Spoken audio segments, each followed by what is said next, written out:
নমস্কার বন্ধুরা, কেমন আছো তোমরা সবাই? আশা করি সবাই ভালোই আছো। তো চলো শুরু করা যাক আজকের রেসিপি। আজকের রেসিপিটা বানানোর জন্য আমি 250 গ্রাম পনির নিয়ে নিয়েছি সবার ফার্স্টে। এবার এটাকে কিউব কিউব করে কেটে রেখে দিয়েছি। আর এর মধ্যে এবার আমি কিছু হলুদ গুঁড়ো, লঙ্কার গুঁড়ো আর লবণ, এই তিনটে জিনিস দিয়ে ভালো করে ম্যারিনেট করে দিলাম। আর এই সেম বাটিতেই আমি কিছুটা কাজু বাদাম আর কিশমিশ আলাদা আলাদা করে রেখে দেবো। এবার এই বাটিটি আমি আলাদা করে সরিয়ে রাখলাম।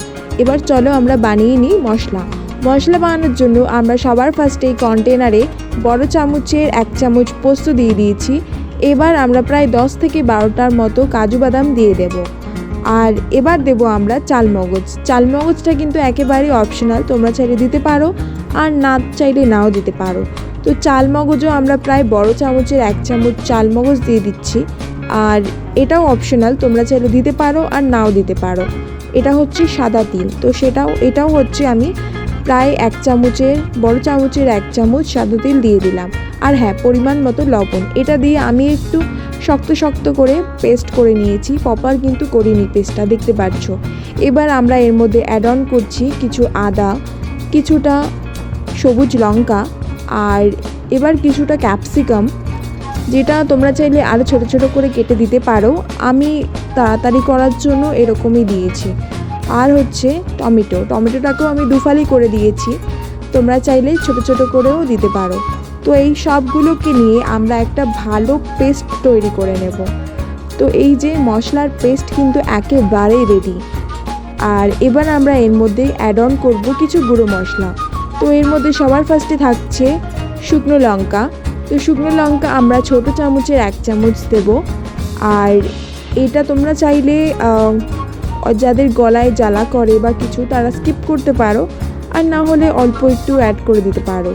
আর এবার আমরা দিচ্ছি জিরের গুঁড়ো আর ধনের গুঁড়ো, এগুলো সব কটায় 1 চামচ করে। আর হ্যাঁ, এটা হচ্ছে গোলমরিচ, এটা কিন্তু একেবারেই অল্প দিয়েছি আমি, কারণ এটার ঝালটা বেশি লাগে আমার। তোমরা চাইলে বেশিও দিতে পারো। আর হ্যাঁ, কিছু স্বাদ মতো চিনিও দিয়ে দেবে। দিয়ে এবার এটাকে সাইড করে আমি রেখে দিলাম। এবার একটা কড়াইতে আমি কিছুটা বাটার দিয়ে ভালো করে এটাকে গলিয়ে নিলাম। আর এবার এই বাটারে আমি আস্তে আস্তে করে যে পনিরগুলো ম্যারিনেট করে রেখেছিলাম, এইগুলো ভালো করে ফ্রাই করে নেব। তো ফ্রাই হয়ে যাওয়ার পরে আমি পনিরগুলোকে উঠিয়ে নিয়েছিলাম। এবার এর মধ্যে আমি যে ওই সেম বাক্সে কাজু আর কিশমিশটা রেখে দিয়েছিলাম পনিরের সাথে, ওটাকেও আমি হালকা করে এরকম ফ্রাই করে রেড করে নেব। নিয়ে এবার এটাকে আমি আস্তে আস্তে করে উঠিয়ে নিলাম।